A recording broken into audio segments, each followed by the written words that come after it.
Before Pontiac had movie palaces, before the Strand Theater lit up Saginaw Street, before downtown department stores filled entire blocks, there were factories, massive ones, buildings of brick and steel that stretched across entire city blocks, windows stacked floor after floor, railroad tracks running alongside them, freight cars loading and unloading day and night. For decades, Pontiac was not simply another city in Michigan.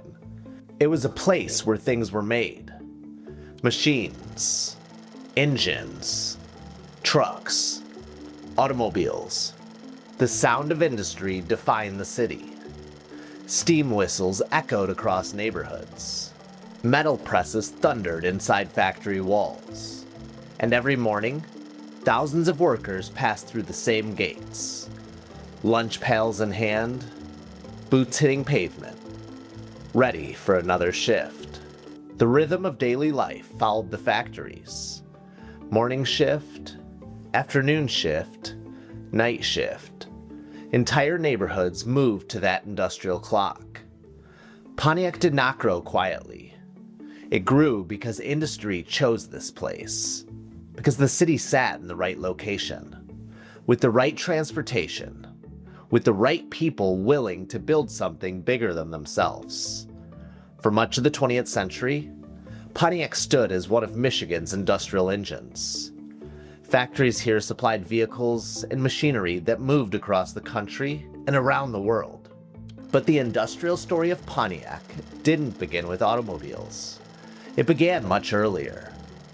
Long before the first engine rolled off an assembly line, long before the Pontiac name appeared on the hood of a car, it began with craftsmen, with wagon makers, with carriage builders, and with the city learning how to manufacture. This is the story of how Pontiac became an industrial powerhouse.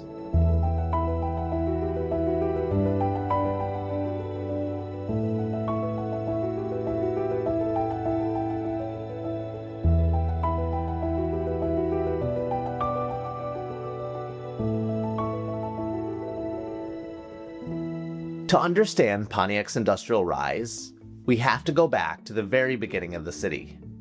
Pontiac was founded in 1818. At that time, it was not an industrial center.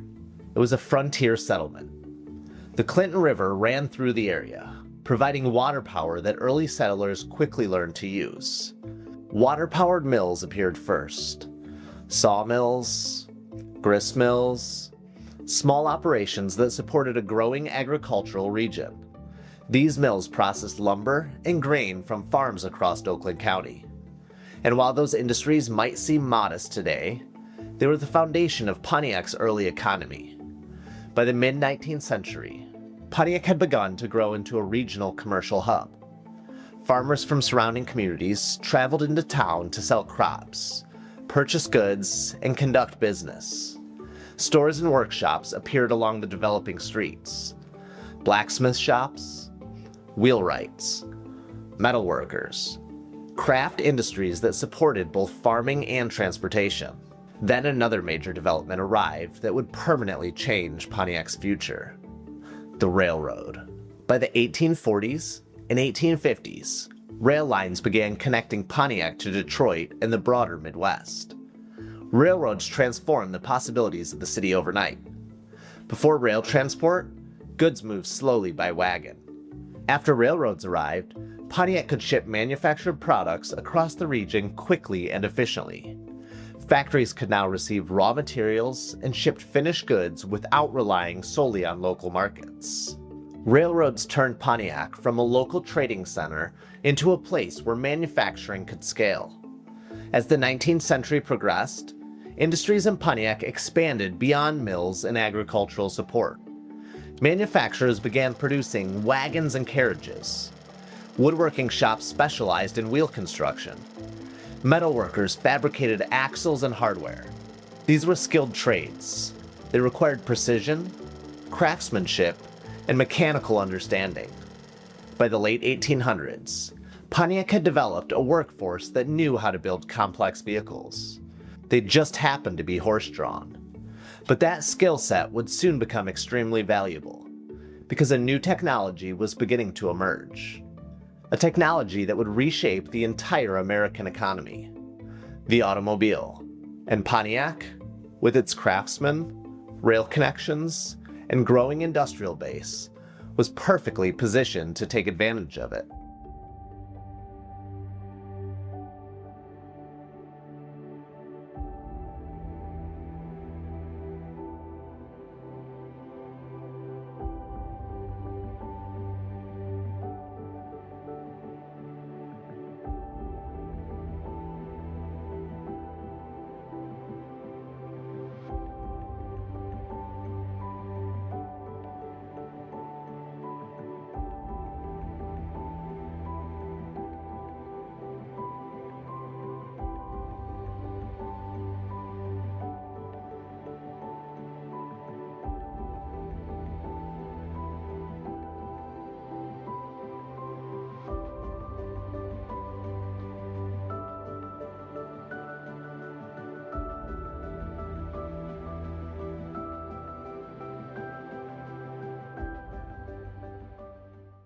By the turn of the 20th century, the world was changing rapidly.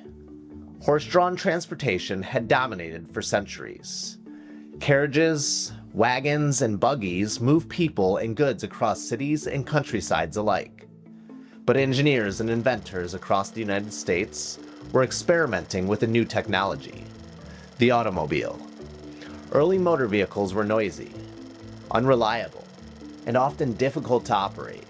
Many people believed they would never replace horses, but others saw something different.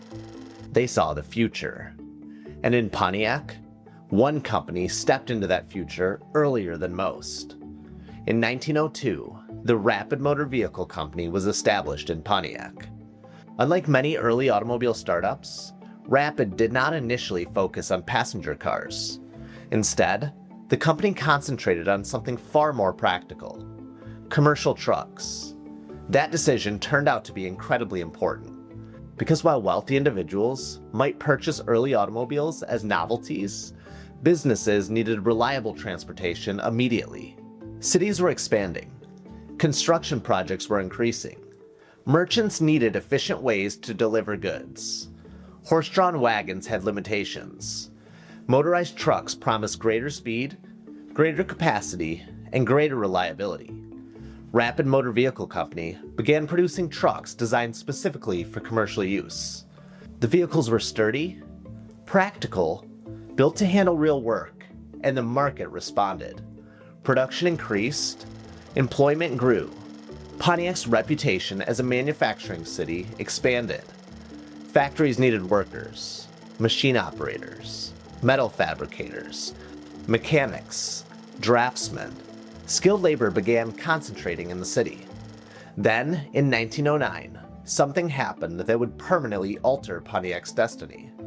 The Rapid Motor Vehicle Company was acquired by General Motors. At that time, General Motors was expanding aggressively under the leadership of William C. Durant. By acquiring Rapid, General Motors gained a successful truck manufacturer. But Pontiac gained something equally significant: a direct connection to one of the most powerful industrial organizations in the world. From that moment forward, Pontiac was no longer just a small manufacturing city experimenting with motor vehicles. It was part of the General Motors industrial system. Factories expanded, production capacity increased, rail lines carried finished vehicles and components out of the city. Workers poured into Pontiac looking for opportunity. The acquisition of Rapid Motor Vehicle Company was not just a corporate transaction. It was the beginning of Pontiac's transformation into a major automotive manufacturing center.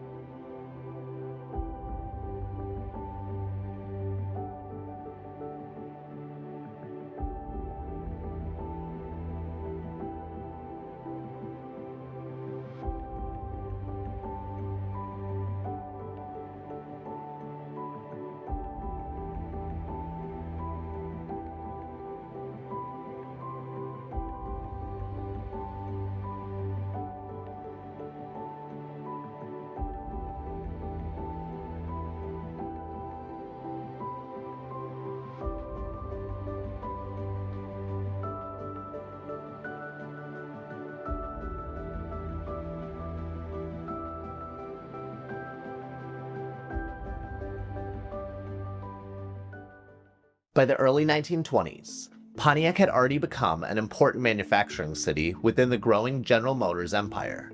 Workers were arriving from across Michigan and beyond.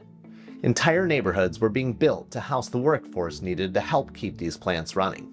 But Pontiac was still primarily known as a place where vehicles were built, not necessarily as the name of a vehicle itself. That changed in 1926. That year, General Motors introduced a brand new automobile under its Oakland Motor Car division. The car was called the Pontiac 6, and it quickly became one of the most successful vehicle launches in American automotive history. The Pontiac 6 was marketed as a 6-cylinder automobile at the price of a 4-cylinder car. At the time, that was a big deal.